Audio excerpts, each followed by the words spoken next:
programa Saber Direito dessa semana é com o professor Rodrigo Almendra. O curso é sobre Direito Penal. Tem dúvidas sobre o assunto? Mande um e-mail para nós, saberdireito@stf.jus.br. E você também pode estudar pela internet. É só acessar o site www.tvjustiça.jus.br. Olá, meu nome é Rodrigo Almendra e você está no Saber Direito Aula. E esse é o nosso último encontro. Tivemos a oportunidade de falar sobre diversos aspectos de crimes contra o patrimônio, desde disposições gerais, no primeiro bloco, passando por crimes de furto, roubo e estelionato, correspondente aos blocos 2, 3 e 4, respectivamente.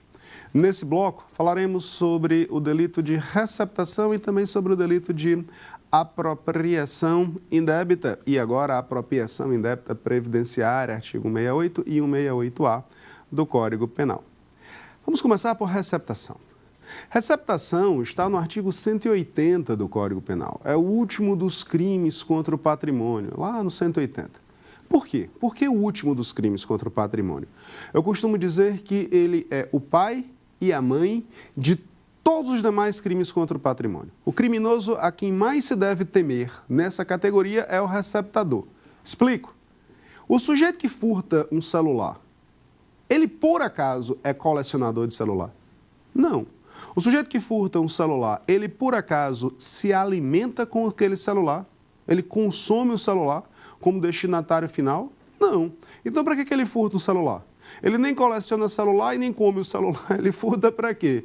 Ele furta para revender. E aí existe aquele que compra. E o sujeito que adquire produto de crime é o receptador. Então, o destinatário final dos crimes contra o patrimônio é o receptador. É o receptador que vai adquirir, é o receptador que vai receber, que vai transportar e assim por diante os crimes contra o patrimônio. Por isso que a gente costuma dizer que, na seara policial, quando se quer diminuir a quantidade de furtos, de roubos, de estelionatos existentes em uma dada comunidade, a delegacia que deve receber o maior incentivo e o maior número de premiações é a Delegacia de Combate à Receptação, porque combatendo o receptador, você diminui carga roubada em estrada. Combatendo o receptador, você diminui roubo de carro em cidade, roubo de moto em cidade e assim por diante. Então, é um crime que diretamente manda nos demais crimes.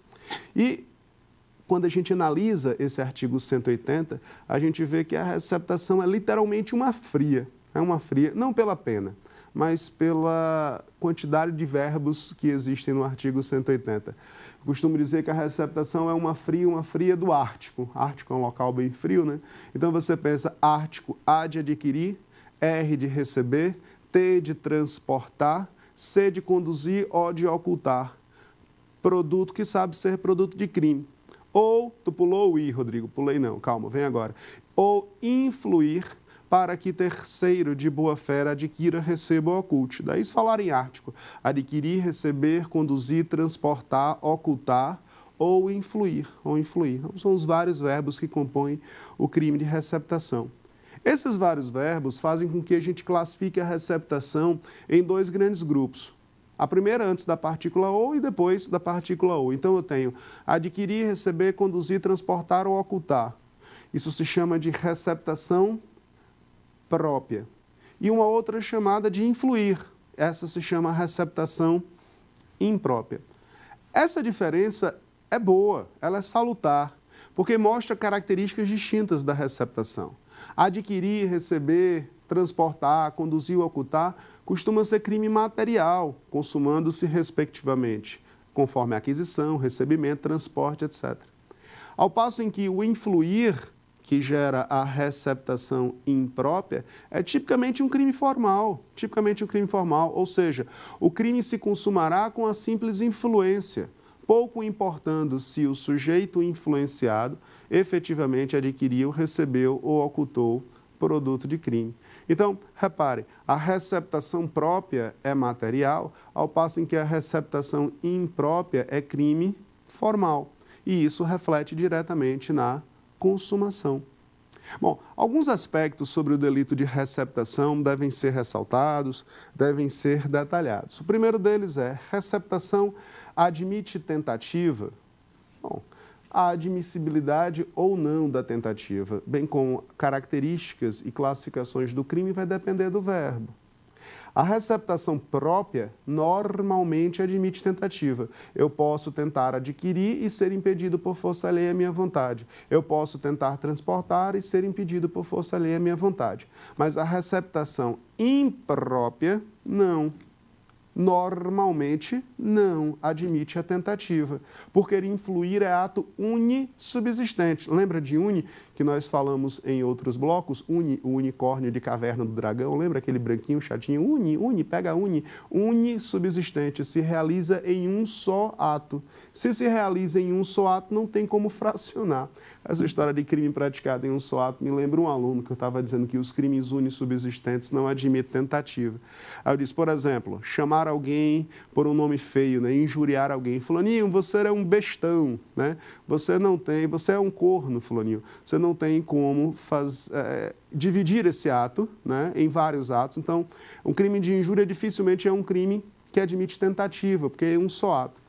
Aí ele virou para mim e disse, mas e se o sujeito for gago, né, e ficar, fulaninho, tu és um Aí você diz um coronel, né, você completa e muda o crime, não vai falar em tentativa. Brincadeira à parte, com exceção do gago, é um tipo de crime que só admite tentativa se ele for praticado na modalidade escrita. Porque aí sim eu posso escrever uma carta, né, endereçada ao câmera 1 para o câmera 1 fazer chegar até o câmera 3. E no meio do caminho tem que passar necessariamente pelo câmera 2 e o câmera 2 rasga. Isso pode existir, isso aí poderia existir. Aí você vai ter excepcionalmente um crime que nasce unissubsistente e que se torna plurissubsistente devido à técnica pela qual ele foi realizado. Na mesma linha de raciocínio, voltando à receptação, a influência costuma ser um ato único, né? Compra isso aí. Mas se a influência for feita por escrito, de escrever uma carta influenciando alguém de boa fé a comprar um produto de crime, pode ser que essa carta seja interceptada sim, e que uma vez interceptada, exista uma tentativa de receptação imprópria. Não é o comum, admite-se em tese, portanto, a admissibilidade em tese. Outro aspecto curioso que se trata dentro do tema receptação é um crime instantâneo ou permanente? Depende do verbo. Aí você vai ter uma subdivisão verbo a verbo mesmo. Adquirir é um crime instantâneo. No momento em que você adquire, o crime se consuma. Receber é instantâneo. No momento em que você recebe, é um ato instantâneo, o crime se consuma. Agora, transportar, conduzir e ocultar é permanente. Enquanto eu estiver transportando, o crime estará acontecendo. Enquanto eu estiver conduzindo, o crime estará acontecendo. Enquanto eu estiver ocultando, o crime estará acontecendo. Aí é um crime permanente. Influir, lá na receptação imprópria, é um crime instantâneo também. Aí você diz, e qual é a relevância de a gente separar entre crime permanente e crime instantâneo? Nesse caso, a relevância vai ser a possibilidade da prisão em flagrante. O sujeito que adquiriu um produto de crime, consumou aquele crime, consumou aquela receptação naquele instante. Eu poderia prendê-lo em flagrante ali. Mas o sujeito que transporta um produto de crime, enquanto esse transporte estiver ocorrendo, o crime estará acontecendo no gerúndio. Então imagine um sujeito que ele está transportando um carro roubado de São Paulo até Pernambuco. Enquanto ele estiver em ato de transporte, o crime está no gerúndio acontecendo. Então a prisão em flagrante pode ocorrer em qualquer momento.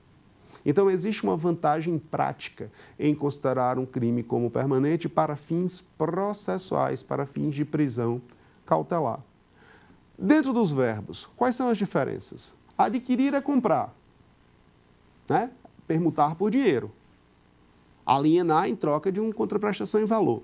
Receber é ter para si sem ter que pagar nada. Você recebe de presente de Natal um CD pirata, né? Então você está recebendo um produto de crime, você está receptando. Então Papai Noel lhe deu um presente e você que recebeu vai ser um receptador de um presente natalino. Transportar é levar de um canto ao outro longe do corpo, no porta-malas do carro, no bagageiro do ônibus, né? Na mala do avião, vamos chamar avião de mala, né? Na mala do avião. Ponto. conduzir é levar de um canto ao outro junto ao corpo, no bolso, na mochila, né? Uma pochete, se é que ainda se usa pochete, mas bota lá na pochete. Isso aí seria conduzir. E ocultar é sinônimo de esconder. Ocultar é esconder o produto. E o que é que o sujeito está ocultando? O que é que o sujeito está transportando? O que é que o sujeito está adquirindo? Ele está adquirindo produto de crime. Produto de crime. E quando a gente fala em produto de crime, alguns detalhes são relevantes, alguns aspectos vão ser bem curiosos. Primeiro, o que é crime? Né? Rodrigo, tu vai voltar à parte geral do Código Penal para definir o que é crime nessa altura do campeonato? Não, nem tanto ao céu, nem tanto ao mar, não é isso que eu quero fazer, não. Na verdade, quero desenvolver um outro raciocínio. É porque as infrações penais, ou seja, as violações ao direito penal, costumam ser classificadas em dois grandes grupos, crime e contravenção penal. Receptar é adquirir, receber, transportar produto de crime e não produto de contravenção penal. Então, que isso fique claro. Meu tio tem uma banca de jogo do bicho. Meu tio comprou um presente de Natal para mim e me deu um carro zero. Ele é bicheiro, é riquíssimo, me deu um carro zero. Eu sei que aquele carro zero é produto de contravenções penais. Se eu receber o carro zero, eu sou receptador? Não, porque é produto de uma contravenção penal e não produto de um crime. Por outro lado, crimes ou contravenções penais, espécies do gênero infrações penais, fazem parte de um outro roteiro envolvendo personagens. Rodrigo, tem hora que tu fala que eu dou uma planada. O que eu quero dizer é o seguinte, presta atenção.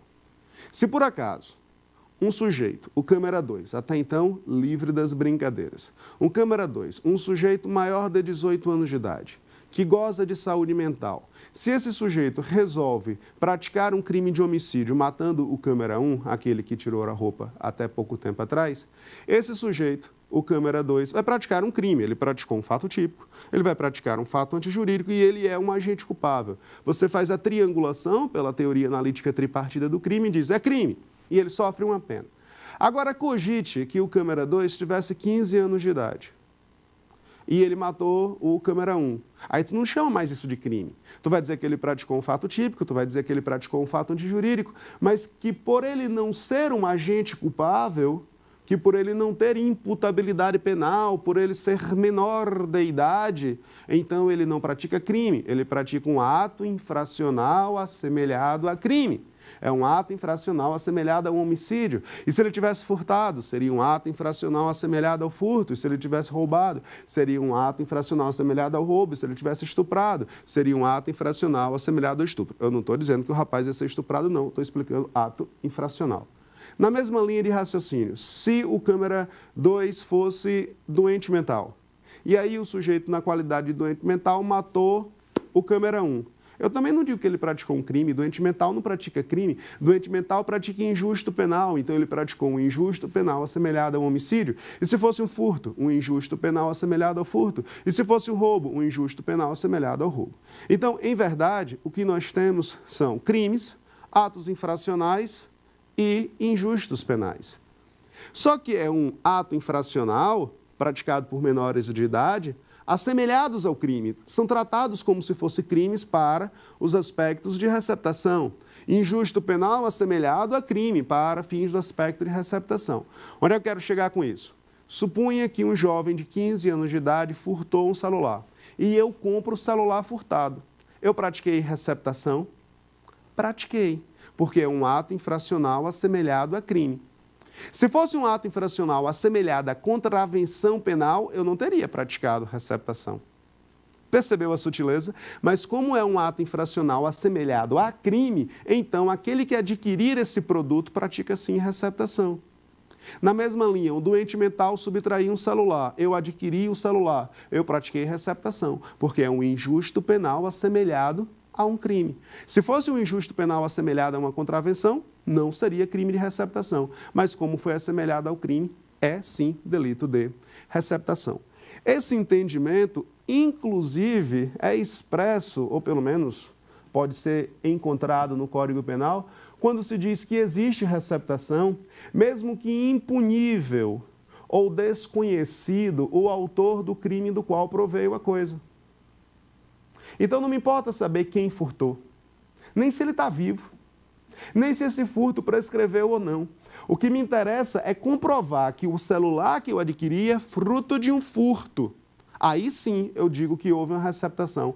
Pouco me importa quem furtou, se está vivo, se prescreveu ou qualquer outro aspecto desse gênero. Ponto. Vamos chamar uma pergunta dos nossos telespectadores? Professor, meu nome é Cristiano Bué, aluno da veterinária aqui na UNB, e eu queria saber se uma pessoa que recebe ou adquire produto de crime sem conhecimento pratica crime. Pratica. Eu sei que isso pode chocar muitas pessoas, mas a resposta é sim, pratica.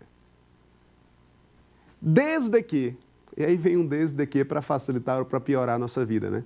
Mas desde que ele devesse conhecer que se tratava de produto de crime. Entendi não, Rodrigo. Repare, são coisas absolutamente distintas. Uma coisa é eu ir no Carrefour, comprar um computador e descobrir que aquele computador lá do Carrefour é fruto de uma mercadoria de carga roubada. Tinha eu como saber que um grande supermercado estava vendendo produto de carga roubada? Não. Então, nesse caso, eu não respondo por crime nenhum. Aplicação direta da figura do erro de tipo, artigo 20 lá do Código Penal. Ponto. Outra coisa, absolutamente diferente, é eu dever desconfiar que aquele produto é produto de crime pela desproporção entre valor e preço do produto ou pelas condições de quem a oferece. Então, lá no Mercado Livre, ou em qualquer outro site de compras, estão vendendo um iPhone 14, a nova geração do iPhone, muito adiante do 5, do 6, do 7, do 8, 9, estão vendendo um iPhone 14 que em qualquer loja custa R$10.000, estão vendendo por R$1.000. Bom, de duas uma, ou isso é fruto de contrabando, ou isso é fruto de carga roubada, ou isso não é um iPhone 15. Isso não é um iPhone 15, é qualquer outro iPhone. Eu devia desconfiar que se tratava de produto de crime porque há uma desproporção muito grande na relação valor e preço. Ou então pelas condições de quem a oferece, um sujeito de bigode ralo, camisa aberta até a altura do umbigo, cordão de ouro largo no pescoço, dizendo "La garantia soy yo". Você deve desconfiar que o produto que vende desse sujeito não é exatamente um produto lícito. E nesse caso, há que se falar em receptação culposa, a chamada receptação culposa prevista no artigo 180, parágrafo 3º do Código Penal. Quer dizer, Rodrigo, que a receptação admite a forma culposa? Admite. Quando não há uma proporção na relação valor-preço ou conforme as condições de quem a oferece. Eu queria analisar alguns aspectos sobre o crime de receptação agora. Eu queria dar uma espécie de ponto aqui, tem receptação culposa, ela existe, e eu queria ir para outro aspecto que tangencia, mas que não é igual. É o seguinte, falamos que o crime de receptação admite diversos verbos, aquela figura lá do Ártico, a fria do Ártico. E entre os verbos, um deles era ocultar. Isso quer dizer o seguinte, preste atenção que isso é muito relevante. Se eu chego na casa do câmera 1 e chego lá, toque, toque, toque, toque, quem é? Rapaz, sou eu, aquele sujeito que foi gravar uma aula lá na TV Justiça, tá lembrado? Tô, rapaz, tá se fazendo o que aqui? Não, é o seguinte, câmera 1, eu acabei de assaltar um coletivo e tenho aqui bolsas, celulares e carteiras de diversas pessoas. Deixa eu ocultar na tua casa, olha que proposta, deixa eu ocultar o produto desse crime na tua casa, que amanhã eu passo aqui e pego. Ué, por que você vai fazer isso? Não, porque é mais jogo, porque se eu estiver andando com esses objetos no meio da rua, a polícia poderá me prender, inclusive em flagrante delito, no chamado flagrante presumido, pois aquele que é encontrado com objetos, armas, papéis, logo após a infração, de modo que se faça presumir ter sido ele o autor do crime, está preso. O crime que ele estaria praticando é uma típica receptação própria na modalidade de ocultar. Mas esse delito não pode ser confundido com outro, que se baseia no seguinte roteiro. Eu chego para o câmera 3 e digo, toque, toque, toque, toque.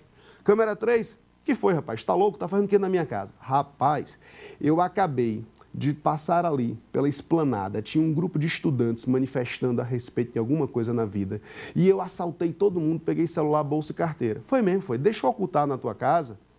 Aí ele diz, mas para quê? Não, porque eu não posso andar com isso. Lembra daquela história do flagrante presumido? Eu não posso. Ah, tá bom, então deixa aqui em casa. Mas amanhã, cedinho, passe e pegue. Aí ele vira para mim e diz assim, não, mas passe cedo e pegue. Eu disse, não, vou passar, mas você quer algum desses objetos para você? Aí o câmera 3 diz, não quero nada para mim. Eu vou fazer isso única e exclusivamente em relação à amizade que a gente tem. Eu não quero um centavo, eu quero que você passe pouco tempo com esses objetos em minha casa e tire daqui. Repare agora que o câmera 3 não lucrou com essa ocultação. A finalidade dele foi beneficiar o criminoso, em nítido detrimento da administração da justiça. O fim era dificultar a investigação, a captura do criminoso e não obter lucro ocultando produto de crime de outra pessoa. Nesse caso, não há que se falar em receptação. Nesse caso, fala-se em favorecimento real. Artigo 349 do Código Penal, lá na parte, no finalzinho do Código Penal, lá na parte dos crimes contra a administração pública.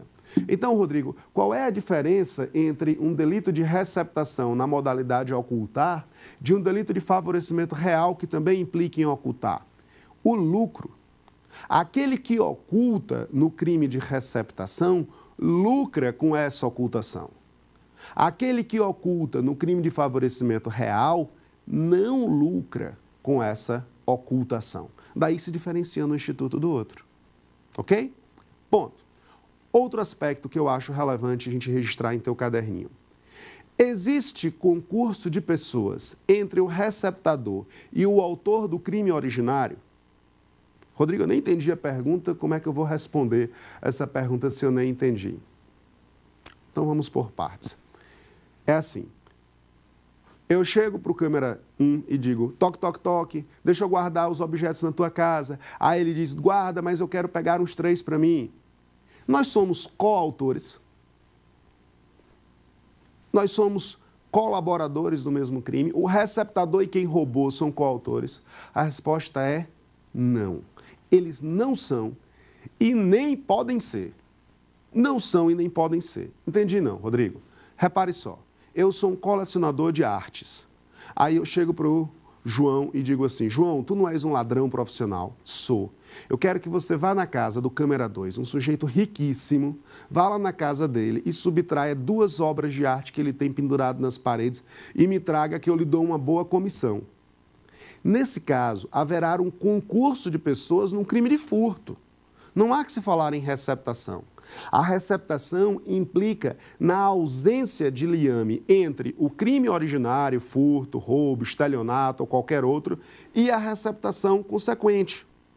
Porque se houvesse concurso entre o crime originário e aquele que adquiriu, ambos seriam coautores do crime originário. A receptação sumiria de mapa.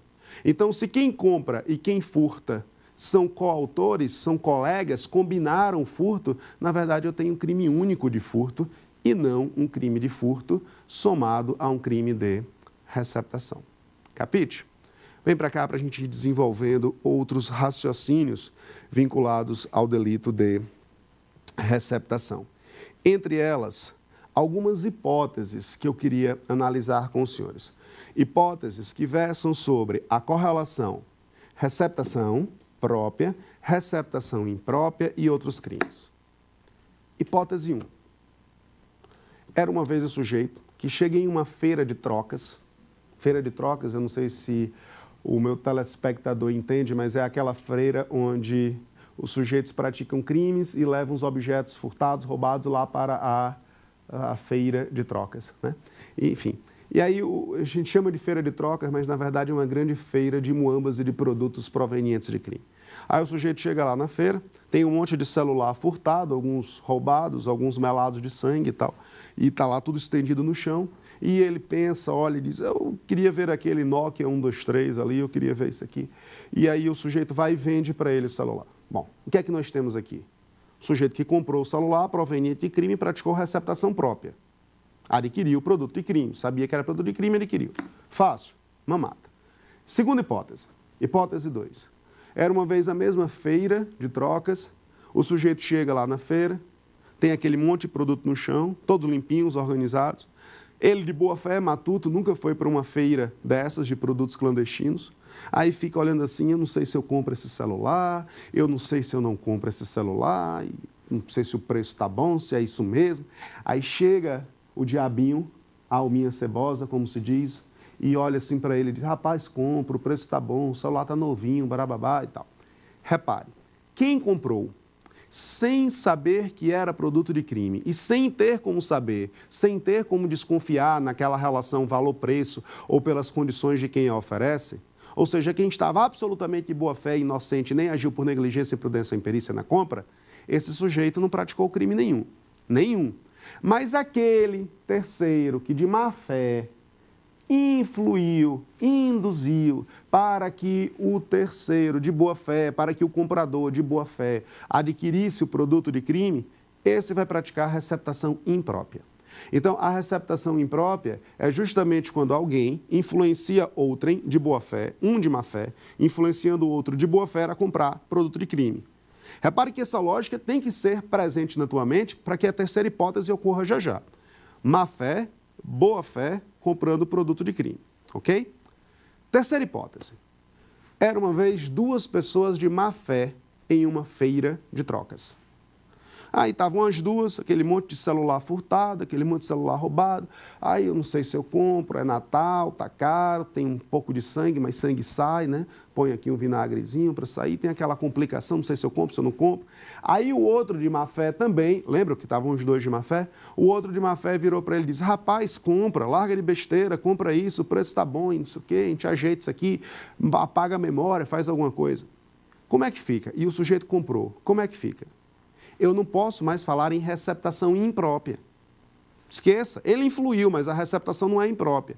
Porque a receptação imprópria tinha aquele binômio, um de boa fé, outro de má fé. O de má fé influencia o de boa fé. Esse aqui pratica a receptação imprópria. O que nós temos no exemplo 3, na hipótese 3, são dois personagens de má fé. Ambos estão de má fé. E a partir do momento em que ambos estão de má fé, o que há aqui é um concurso de pessoas no crime de receptação própria. Ambos serão coautores, ou autor e partícipe, a depender da teoria que você admita, mas serão ambos colaboradores da receptação própria. Ficou claro que só dá para se falar em receptação imprópria quando uma das partes está de boa fé. Se ambas estiverem de má fé, esqueça a receptação imprópria, então todo mundo vai responder por receptação própria. Outra hipótese que eu queria analisar com os senhores é a figura da receptação da receptação. Como é, rapaz? Se fala muito isso em prova de concurso, ou em prova de graduação, se é possível a receptação da receptação. E é possível uma receptação da receptação, ela é plenamente possível. Desde que você imagine como é que isso vai funcionar. Repare, Joaquim furtou de dada vítima um aparelho telefônico celular. Pegou o aparelho telefônico celular e vendeu para Pedro. Pedro, você há de concordar comigo, praticou receptação própria ao adquirir produto do furto de Joaquim. É uma receptação de um furto. Concorda? Aí Pedro usou o celular e cansou e resolveu vender o celular depois do carnaval para Roberto. Roberto comprou o celular de Pedro, sabendo que o celular desse Pedro, esse celular aí do menino chamado Pedro, já era fruto de uma receptação. Então, Roberto adquire produto de crime de furto, Roberto adquire produto de um celular que, por sua vez, já foi fruto de uma receptação. Então, foi assim, houve um furto, uma receptação, e depois uma outra receptação. Essa segunda receptação é uma receptação da receptação. Eu receptei aquilo que já tinha sido receptado. É isso que se chama de receptação da receptação. É o sujeito comprando aquilo que já foi comprado, que por sua vez foi comprado de um ladrão, de um furto, de um roubo e assim por diante. Bacana? Vamos então chamar, nesse contexto, mais uma pergunta de nossos telespectadores. Vamos lá? Professor, sou o Bruno Macedo, faço engenharia mecatrônica e eu tenho uma dúvida. Ajudar um criminoso é crime de recepção? Bom, pode ser que seja crime de receptação ou não. Haverá receptação se essa ajuda for na forma de ocultar, recebendo uma vantagem, como já tivemos a oportunidade de falar. Agora, deixa de ser receptação e passa a ser favorecimento real se eu ocultar sem ter vantagem. Mas, sobretudo, e aí eu friso isso, eu repito essa hipótese que é muito importante, tem a ver com a pergunta, se eu ajudar no crime originário, Se eu ajudar lá no crime originário, aí não há que se falar em receptação. Então, se o que o telespectador quis perguntar foi o seguinte, olha, se eu ajudar um ladrão a roubar, eu sou receptador se comprar a parte dele no roubo? Não, você não é. Você é colaborador no crime de roubo, você é coautor no crime de roubo. Bacana? Vem para cá então, seguir o nosso roteiro e falar um pouco sobre a receptação qualificada. A receptação qualificada é o suprassumo da receptação. Como assim, Rodrigo, suprassumo?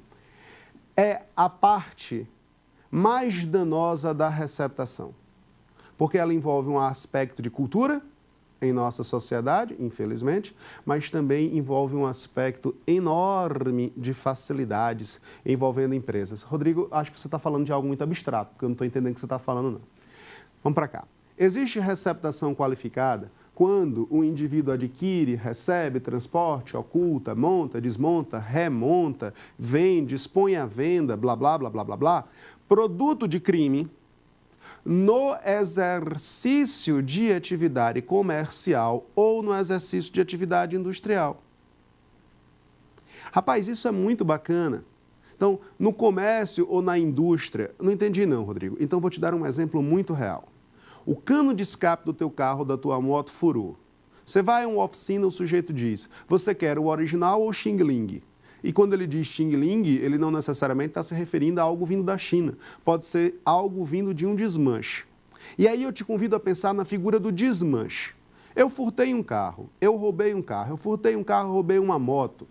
Ok, para que me serve um carro furtado?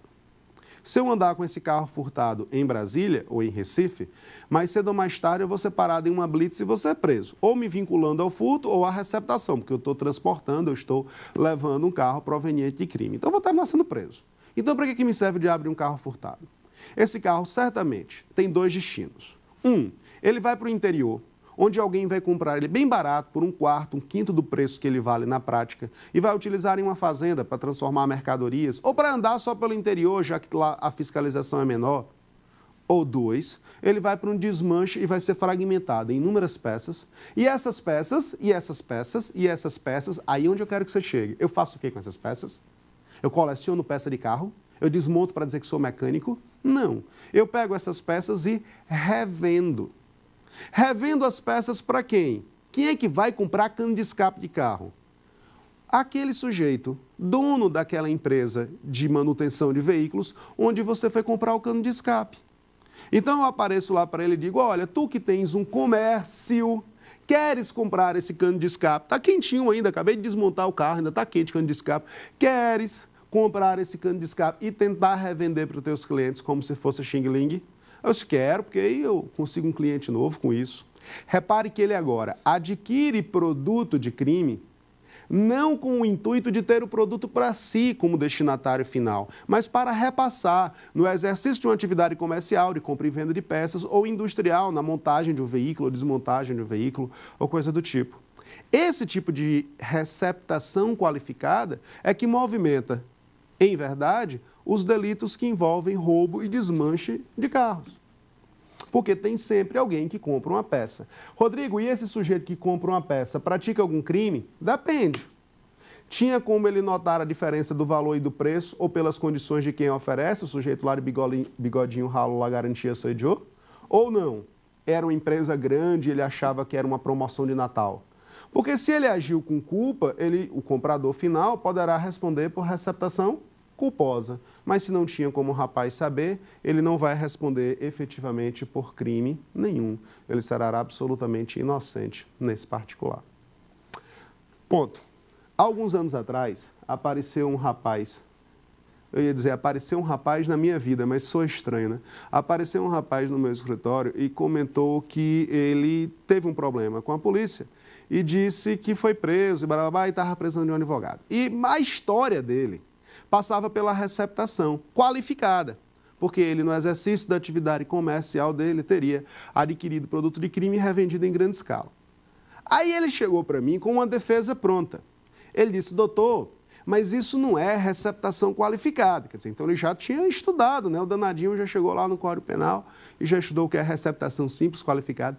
E disse, isso não é receptação qualificada não, porque a lei, né? A lei exige que se trate de uma atividade comercial e eu não tenho empresa, eu não tenho CNPJ, então não foi comércio.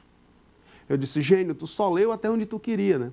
Porque se você ler logo em seguida, você vai ver que o próprio Código Penal diz equipara-se para os devidos fins, para fins penais, qualquer forma de comércio clandestino, ainda que seja comércio exercido em residência, para fins de atividade comercial, para fins de atividade industrial, ou seja, para fins de direito penal. Então, você pode até não ter CNPJ, como de fato você não tem. Mas se você comercializava esses produtos, então eu chego à conclusão que é sim uma receptação qualificada. Eu sinto lhe informar, mas o seu crime é de receptação qualificada. Se vai ter uma tese de defesa boa ou não para esse crime, são outros 500. Mas se o crime é esse, não tem como negar que o crime é esse.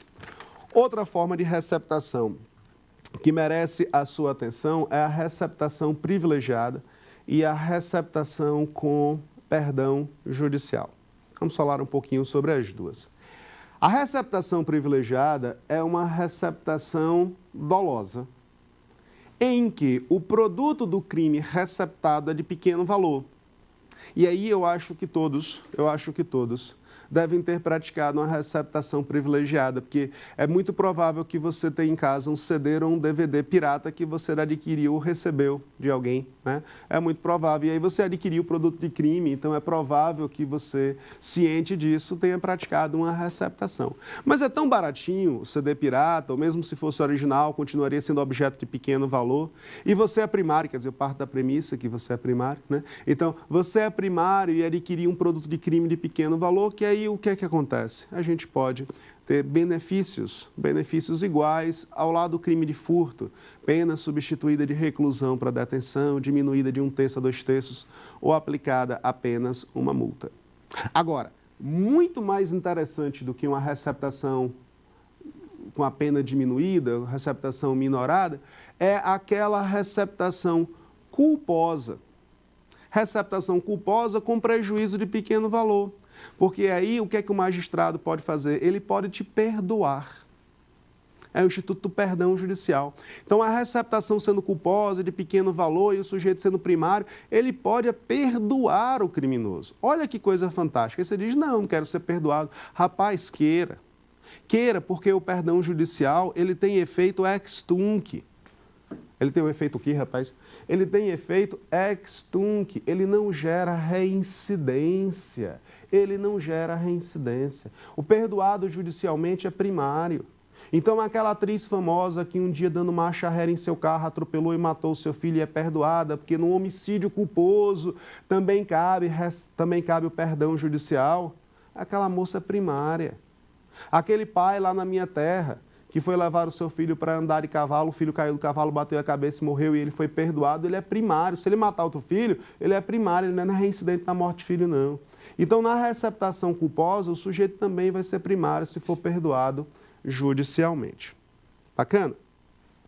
Outro aspecto relevante que pode duplicar a pena do crime de receptação é a figura da receptação de patrimônio pertencente à União, Estado, município, empresa concessionária, etc., que tem previsão lá no parágrafo 6º do artigo 180. Lá no parágrafo 6º a gente tem essa previsão. Rodrigo, qual é a utilidade disso? Rapaz, o que o legislador quis, efetivamente, foi proteger fios de cobre que pertencem a empresas concessionárias de energia, tampas de bueiro que pertencem a concessionárias de sistema de esgotamento ou de água, de venda de água, ou de TV a cabo, etc. Porque o que é que acontece? Olha que produto fantástico. Pensa comigo como isso é um crime malandro e um crime aparentemente sem fim, para o legislador ter se preocupado tanto ao ponto de resolver criar uma qualificadora específica para ele. O sujeito olha para os postes da cidade e diz, olha que lapa de fio de cobre interliga esses dois postes. Aí ele vai e arranca o fio de cobre. Não é fácil arrancar um fio de cobre, não, né? É pesado, transportar pressupõe um caminhão, tem que ter um mecanismo específico, um bom machado, uma serra para cortar esse metal. Ok, aí ele corta o fio de cobre. Dúvida, para que ele quer um fio de cobre? Ele tem uma instalação de ar-condicionado split para fazer na casa dele, ele precisa do fio de cobre, ele arrancou da rua. Não foi para isso. É porque ele é um artesão e ele quer construir bonequinhos, né, em fio de cobre. Também não é para isso. Ele quer fio de cobre para revender. Sim, Rodrigo, é óbvio que é para revender. Sim, mas a pergunta, então, é: quem é que compra fio de cobre? É você? Você, por acaso, alguma vez chegou em uma loja e disse: me dá aí uns 10 metros de fio de cobre? Normalmente, quem compra fio de cobre em grosso, quem compra cobre em grosso, são empresas que têm caldeiras suficientes para derreter aquilo ali e transformar em fio de cobre. Então, você pega fio de cobre usado, derrete, deixa só o cobre, tira o plástico, pega aquele cobre, derrete e vira o quê? Fio de cobre, de novo. E quem é que compra? Aquela mesma empresa que teve o seu patrimônio diminuído quando você subtraiu o fio dela no meio da rua. Então, você pega o fio de uma empresa, que por sua vez se virou obrigada a comprar o fio de uma empresa que por sua vez comprou o cobre de você. Entendeu, não? Assim, sem dar nome aos bois. João subtrai o fio de cobre da empresa X. Lá na minha terra chama-se CELP. Subtrai fio de cobre da CELP. Aí João pega o fio de cobre e vende para uma indústria. A indústria derrete e transforma aquele cobre novamente em fio de cobre. E vende para quem? Para a CELP. Quem se lasca nessa história, quem se deu mal nessa história, quem é o sujeito passivo dessa história é a CELP. E isso é uma constante no Brasil inteiro. Eu dei a CELP de exemplo, mas isso é uma constante no Brasil inteiro. Então, como é que a gente acaba com isso? Bom, a gente tem que aumentar a pena. O legislador penal sempre pensa assim, né? Eu vou aumentar a pena. E disso, nesses casos, a pena será duplicada. A pena será duplicada. Lá em Pernambuco, em especial pela história do Brasil, nós temos diversos cabos telegráficos submarinos que saem daquela região. Então faz com que existam mergulhadores que subtraem fios de cobre do mar, né? O que aumenta mais a incidência desse tipo de delito por lá. Pois bem, vamos seguir uma outra linha de raciocínio, vamos começar um outro desfecho, passando agora pelo crime de apropriação indébita. Eu não gostaria de terminar essa aula sem falar sobre apropriação indébita. A apropriação indébita consiste em se apropriar daquilo que já estava na sua posse, desvigiada. Então, já estava comigo, eu pretendia devolver, mas aí eu resolvo me apropriar. Mais detalhes sobre essa sutileza, lá no bloco 1 você pode rever no site da TV Justiça, no canal do YouTube da TV Justiça, é possível. Mas que fique claro que existe, portanto, essa posse desvigiada, eu me aproprio. Se essa apropriação for de contribuição previdenciária, artigo 168-A do Código Penal, você passa a ter um crime específico chamado, muito criativamente, de apropriação de contribuição previdenciária. É nada, calma, mas não se assusta não. A apropriação de contribuição previdenciária é um dos novos crimes do Código Penal que faz parceria com a sonegação de contribuição previdenciária. Eu sei, parece abstrato, mas é super simples. Eu preciso só que você ingresse em um universo de exemplificação. Suponha que você tenha uma empregada doméstica em casa. Então, todo santo mês você tem que pagar a ela o seu salário. No trabalho escravo, você tem que pagar o salário. Acontece que o salário de qualquer pessoa vem descontado alguns aspectos na fonte. Então, imposto de renda é descontado na fonte, né? Um dos descontos na fonte é a contribuição previdenciária. Então, todo santo mês desconta-se um percentual daquele trabalhador que um dia vai servir para a sua aposentadoria. Esse percentual é pago um pedaço por ela, que já vem descontado no saláriozinho dela, ela recebe menos, e outro pedaço é pago pelo empregador, por você. Você não é o empregador dela? Então, tem um pedaço da contribuição previdenciária que quem paga é o empregado e tem um pedaço da contribuição previdenciária que quem paga é o empregador. Esse pedacinho da contribuição previdenciária paga pelo empregado, pela moça que trabalha em sua casa, faz com que ela nem veja a cor desse dinheiro. Ela deveria receber 1.000, mas ela já recebe 900, porque 100 você já tomou dela para pagar a previdência. Repare que você desconta dela com o intuito de pagar a previdência. O dinheiro não é seu. Esses R$100 que você deixou de pagar é um dinheiro que pertence à Previdência. É um dinheiro dela, mas para pagar a Previdência. O empregador não é senão um substituto tributário. Não é senão alguém que vai pegar o dinheiro de alguém para pagar a outrem. E o que é que o empregador faz? O que é que o safadinho faz? Se apropria. Ele se apropria da contribuição previdenciária de sua empregada, deixando de repassar à Previdência Social. Repare que é o enquadramento perfeito do artigo 168-A do Código Penal. Por outro lado, você lembra que existe uma parcela da Previdência Social que é paga pelo empregador? Lembra? Uma é do empregado e outra do empregador. O empregador também deve pagar um tanto, né? É um conjunto, um pedaço por um pedaço por outro. Supunha, por exercício de raciocínio, que o sujeito sonegue aquilo que era o seu dever pagar, a sua parcela. Não é que ele deixe de repassar a parcela dela, é que ele sonegue a parcela dele. Aí o crime já é outro. Deixa de ser um crime de apropriação indébita previdenciária e passa a ser um crime de sonegação de contribuição previdenciária. Bora ver o que temos de perguntas dos telespectadores sobre isso? Professor, meu nome é Carlos Elias Ribeiro da Silva, eu sou estudante do curso de Direito da Universidade de Brasília e eu tenho uma dúvida. O que é apropriação indébita previdenciária? Bom, coincidentemente acabamos de falar sobre isso, né? A apropriação indébita previdenciária, portanto, é justamente quando aquele sujeito que está no papel de substituto tributário, então repare que o sujeito ativo do crime não é qualquer um, é o substituto tributário, ele se apropria dessa contribuição que deveria ser paga pelo empregado ao INSS. O curioso é que esse tipo de problema costuma ser de longo prazo, porque para o empregado ele está pagando, porque ele está deixando de receber, então todo santo mês ele devia receber 1.000, mas recebe 900, então o dinheiro está saindo do bolso dele. Aí ele vai mês a mês, ano a ano, até que um dia ele chega à porta do INSS e diz, vim me aposentar.